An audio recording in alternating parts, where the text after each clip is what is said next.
Assalamualaikum warahmatullahi wabarakatuh.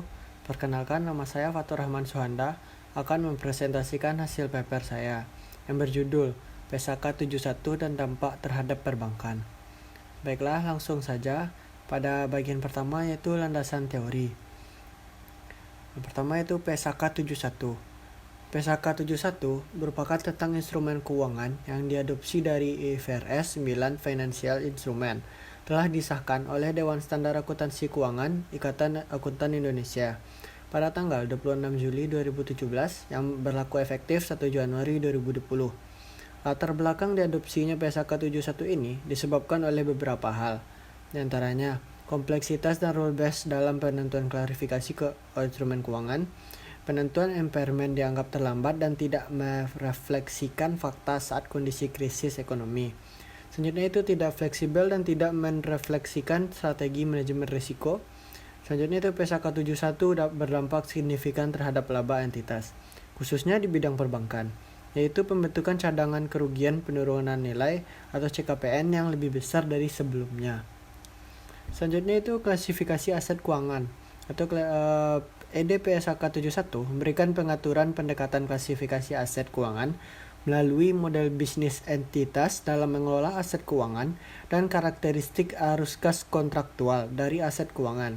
Aset keuangan diukur pada nilai wajar melalui laba rugi kecuali diukur pada biaya perolehan, diamortisasi atau nilai wajar melalui penghasilan komprehensif lain.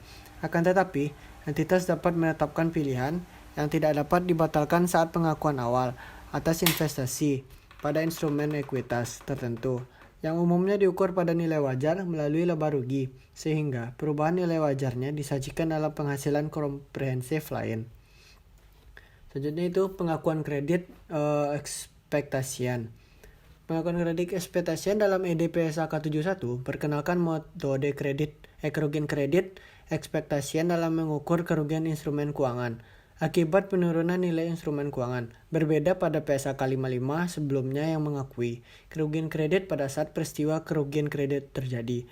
Metode yang diperkenalkan EDPSAK 71 ini mensyaratkan pengakuan segera atas dampak perubahan kerugian kredit ekspektasi setelah pengakuan awal aset keuangan.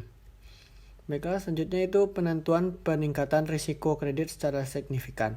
Dalam PSAK 71 mensyaratkan entitas mempertimbangkan apakah terdapat kenaikan risiko kredit yang signifikan atau penilaian berdasarkan perubahan pada kemungkinan gagal bayar yang terjadi, yaitu dengan membandingkan risiko kredit awal instrumen keuangan dengan risiko kredit pada tanggal laporan.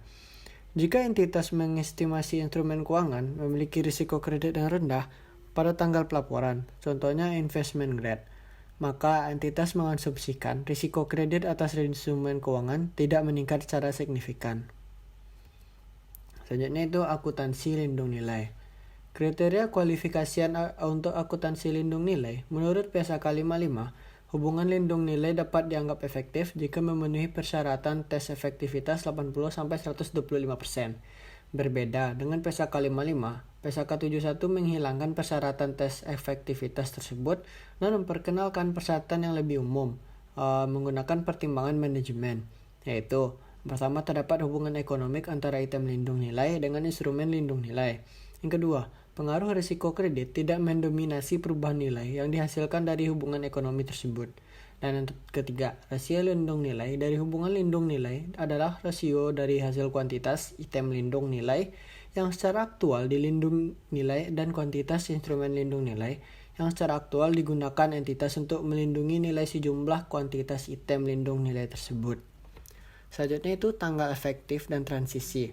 Tanggal efektif pada PSAK 71 ini mensyaratkan entitas menerapkan pernyataan ini untuk periode tahun buku yang dimulai pada atau setelah 1 Januari 2019. Penerapan dini ini diperkenankan jika entitas memilih untuk menerapkan dini pernyataan ini.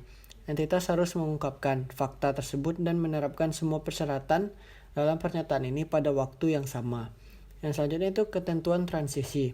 Entitas menerapkan pernyataan ini secara retrospektif sesuai dengan PSAK 25. Kebijakan akuntansi, perubahan estimasi akuntansi dan kesalahan. Pernyataan ini diterapkan untuk item yang telah dihentikan pengakuannya pada tanggal penerapan awal. Selanjutnya, apa perbedaannya dengan IFRS? Itu IFRS 9 pada paragraf 713 dan 714 mengenai dampak dari amandemen IFRS 3 Business Combination dan IFRS 15 Revenue from Contact with Customer tidak diadopsi karena dalam PSAK 71 mengakomodasi amandemen yang dinyatakan dalam ketentuan transisi pada paragraf tersebut. Selanjutnya itu IFRS 9 paragraf 715 mengenai acuan ke PSAK 30. Sewa karena IFRS 16 leases yang dijadikan acuan dalam ED PSAK 71 ini belum diadopsi pada saat tanggal efektif PSAK ini berlaku. Selanjutnya, isu dan dampak penetapan PSAK 71 ini pada perbankan.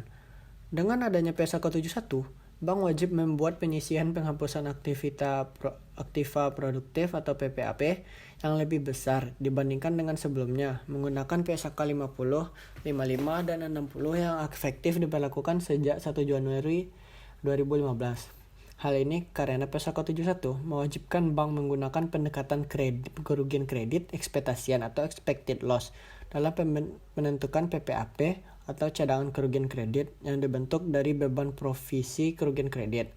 Sedangkan PSAK lama, yaitu PSAK 50, 55, dan 60, menggunakan pendekatan incurred loss. Pendekatan incurred loss mengakui pencadangan kerugian kredit atau penurunan nilai pada saat peristiwa yang mengakibatkan risiko gagal bayar terjadi. Selanjutnya itu sementara itu, pendekatan expected loss mewajibkan bank melakukan pengakuan segera terhadap dampak perubahan kerugian kredit ekspektasian setelah pengakuan awal aset keuangan berdasarkan forward looking, termasuk prediksi ekonomi makro. Pendekatan ini dianggap dapat meningkatkan jumlah kredit bermasalah atau non-performing loan dan memperbesar beban kerugian kredit yang kemudian berimplikasi pada penurunan rasio kecukupan modal. Namun demikian, ada keunggulan dari pendekatan expected loss yang diberlakukan oleh PSAK 71 adalah menghindari bank dari pengalokasian provisi kerugian kredit yang bersifat prosiklikal yang mana terjadi ketika bank meningkatkan provisi kerugian kredit selama ekonomi turun dan menguranginya pada waktu ekonomi membaik. Sebagai implikasinya, bank menurunkan penyaluran kredit yang diberikan. Oleh karena itu, dengan pendekatan expected loss, prosiklikal tersebut dapat dikurangi atau dihindari karena pengukuran dan pengalokasian provisi kerugian kredit telah diantisipasi sebelumnya berdasarkan pada informasi forward looking, yaitu antara lain prediksi terhadap ekonomi makro tahunan yang akan datang. Berikut kesimpulan yang bisa kita ambil. Bank menghitung CKPN lifetime dengan menggunakan jangka waktu kontraktual kredit revolving hanya apabila proses perpanjangan kredit revolving dilakukan dengan evaluasi yang robust, yaitu melalui evaluasi yang substantif dibandingkan administratif. Kedua itu, bank dapat mempertimbangkan customer behavior untuk menghitung CKPN lifetime dari produk KPR jangka panjang. Yaitu pembentukan CKPN dapat berbeda antara keperluan pelaporan di Indonesia dengan pelaporan ke head office di luar negeri. Bagi bank yang memiliki kantor cabang di luar negeri, maka pembentukan CKPN atas instrumen pemerintah Indonesia hanya ditujukan untuk kepentingan pelaporan pada regulator setempat. Selanjutnya itu CKPN atas aset keuangan dengan agunan surat utang negara dapat dihitung sebagai sebesar 0 jika time value of money dari proses eksekusi atau likuidasi agunan tersebut tidak signifikan. Baiklah, sekian hasil presentasi saya. Apabila ada kesalahan mohon dimaafkan. Assalamualaikum warahmatullahi wabarakatuh.